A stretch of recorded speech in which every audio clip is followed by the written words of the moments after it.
When it comes to the big story is Iran, right? Tensions heating up with Israel. Oil prices surging now over $75 a barrel as, they bomb each other and oil's up 20% in a month. This is an area that you should have lots of exposure to. We have lots of exposure to. We've been talking aggressively on this podcast over the past 2-3 months about one of the best risk-reward sectors to own in energy and natural gas and stuff like that. And so far, it's been doing pretty well for us. I've been big on oil and gas. I've been wrong on oil, especially in the price direction.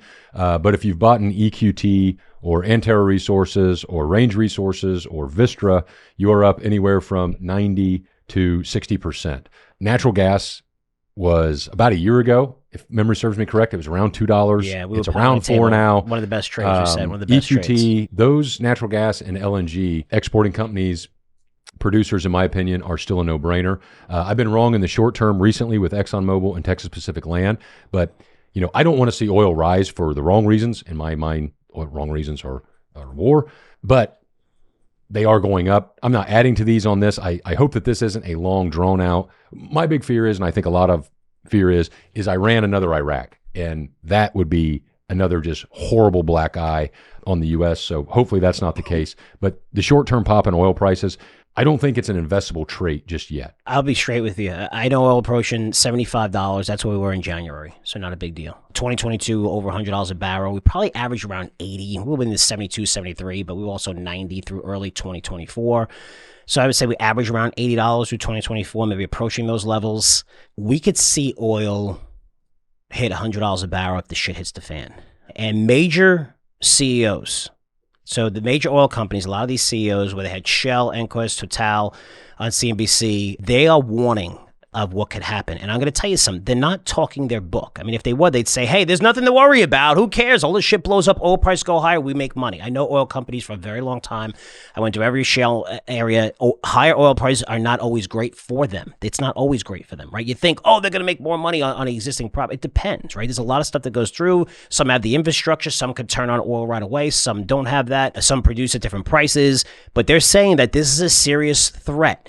And these guys are really worried because if Iran is backed into a corner, or if anything happens, or something happens to the Straits of Hormuz, you probably heard that term a lot. Some people know, everyone in oil knows what that means. So the Straits of Hormuz, let me explain it to you. And you already seen some ships trying to avoid it. And if you look on a map, you're going to see why it's so important, because a lot of 20% of global petroleum liquid supplies flow through this strait every day, which is roughly 20 million barrels of oil, right, per day flow through this. Okay, you're seeing some companies, shipping companies, trying to pull back and avoid the ones that can by using pipelines, but they can only process through the current pipelines another 2 to 3 million barrels of oil. Remember, it's 20 million barrels of oil per day. Okay, it's massive, massive supply disruption on a scale that we really haven't seen since the 70s. Now, close to 85% of the crude and condensate that moves through the Strait of Hormuz, Daniel, 85% of it, do you know where it goes? Asia. China, India, Japan, South Korea. 85% of that goes to Asia. Okay, yeah, but not all. Iran basically all goes to China. But you're talking about everything. Everything. Yeah, gotcha. So most of it goes to China, but 85% of it goes to Asia, most of it through China. Now, if you haven't been keeping score, maybe you don't know your politics, maybe you don't know population. China and India are home to a lot of people, okay? Both have over a $1.4 billion population compared to 350 million for America. So you're about to piss off 2.8 billion people. 35% of the world's population, probably not a good idea. So if the U.S. decides to engage, and by engaging, I mean they're actually saying that they're going to war with Iran, because if you look at Cruz and Tucker Carlson, call them out on this, because Tucker Carlson believes we shouldn't even be near that war. Like, it has nothing to do with us. We shouldn't be near it unless they really truthfully have, nuclear capabilities, which, by the way, we've had people inside the administration say they weren't there yet in March, right? So maybe they do, maybe they have more information. I don't know. But I do know this. If we happen to be engaged, because Cruz said we, and he goes, what do you mean we? Are we in this war? He's like, no, but we're helping. He said, but you just said we, meaning the U.S. is in the war. If we are in the war, we better provide an alternative to China and India, and how to get the world's most populated countries the most important resource and commodity on the planet, right? We need to get it to 2.8 billion people. So just to do this without discussing that with them is pretty crazy. So if the shit really hits the fan and something happens to the Strait of Hormuz, 85% of the oil that's flowing to Asia, oil's not going to go to $100 a barrel. It's going to shoot to $150 a barrel in the blink of an eye. So you need exposure to this, because if everything goes okay, we'll probably see oil prices pull back a little bit. Just the risk reward is to own energy stocks, because if shit hits the fan, you're going to make an absolute fortune on it. And if it doesn't, right now there's no supply disruptions in the Strait of Hormuz, if we lose access to that by going to war with Iran, look out. And it's probably why Trump at the G7 meeting in Canada, which is supposed to be his meeting, talking about tariffs and everything with all these people and tons of negotiating, he left. He said, I got to get the fuck out of here. Okay, we got to go back and see what's going on. And that's the conversation he's probably having. It's not just with Iran, Israel, and all this shit. It's with, okay, if this shit hits the fan, you got to feel China, you got to feel India. These people are like, whoa, you're cutting. People think technology rules the world. No, it's oil. Okay, oil rules the planet. That's why we became even exceptionally powerful once we discovered shale, right? Then we had this unlimited amount of oil and natural gas, so much natural gas that we actually burn the extra natural gas, right? So, I mean, we have tons of it, almost unlimited supply, which sounds crazy, geologists. But if oil prices go to 300, we can dig deeper and deeper in these shale areas, which makes it economical. Believe me, I went in these areas. It's incredible how much we can produce, and the technology that we produce, that they hit 100% of the time. They know exactly where it is, especially in the Permian. But if you should be long oil in the worst case scenario, because if there's just mild disruption there and tensions could heat up between us and Asia and different nations, look out, because oil could absolutely skyrocket from here. And if it doesn't, these tensions are still going to continue. Iran, all this stuff's not going away anytime soon. That's why Trump's probably like, hey, threatening them through social media, saying, you know, just back off. That's the easiest solution, because if they keep fighting and they know that Asia has their side, that's where they get their oil from, guys. That's where they get the oil from. So it's going to be interesting how politics plays in this. But from a perspective of owning stocks and making money off this, which is what this podcast is about, own these oil and natural gas stocks. Natural gas stocks we've done tremendous with. I think oil stocks have another leg up from here.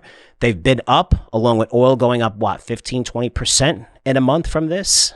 I don't see this problem getting resolved anytime soon. Even if it does, maybe oil prices come down a little bit, maybe oil stocks. I think, you know, you're risking 10% to make 100% from here, right? That's a really good risk reward of why you should be holding these and even buying some of them, because I don't think this problem's going away anytime soon. Yeah, and JP Morgan's out, you know, with a big high price target on oil spiking for reasons that you just said. Hey, this could get really bad really quick. Here's my point. CNBC, Wall Street Journal, they are beyond unwatchable. And it's not just because they're anti. They don't even quote him correctly.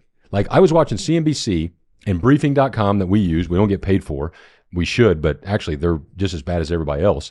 But what's funny is that they'll take a quote from Trump if they deem that it's negative, like when he said attention-seeking Macron overseas.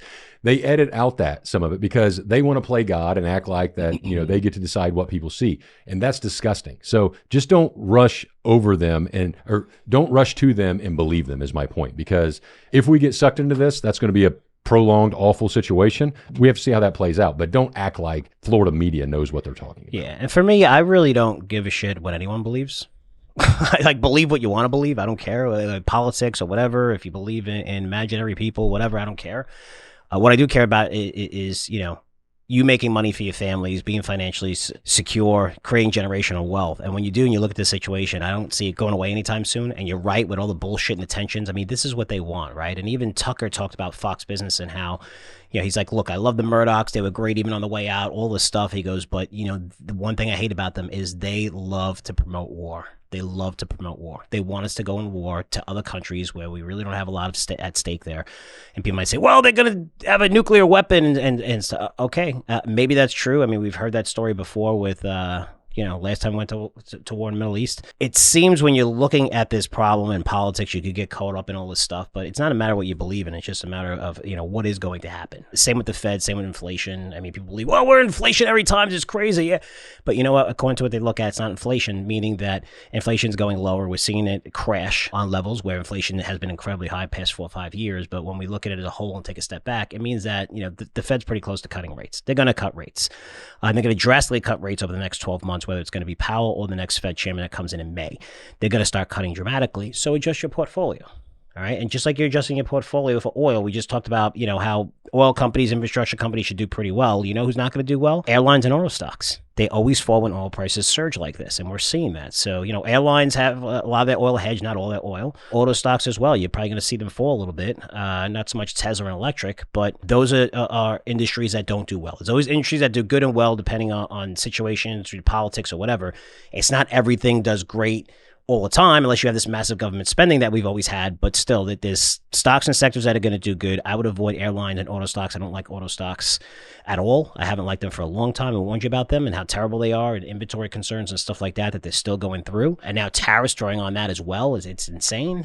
Airlines kind of expensive here as well, according to historically, where they usually trade. But in oil stocks, I think are still relatively cheap for what oil prices are, and they can go a lot higher after shit hits the fan, which is very, very possible. That I'm not talking about war with all of Asia. I'm just talking about, if we limit just a little production, if we see production getting hampered in the Strait of Hormuz, you're going to see oil prices pop to $100 very, very quickly. And, there's a lot of money to be made there. So we'll see how that plays out. Go look at the headlines of Tucker Carlson and Steve Bannon's interview and then go listen to that. I just listened to it. The headlines, I read 4 or 5 headlines and small articles. They have zero idea what that interview is about. That's what I'm talking about.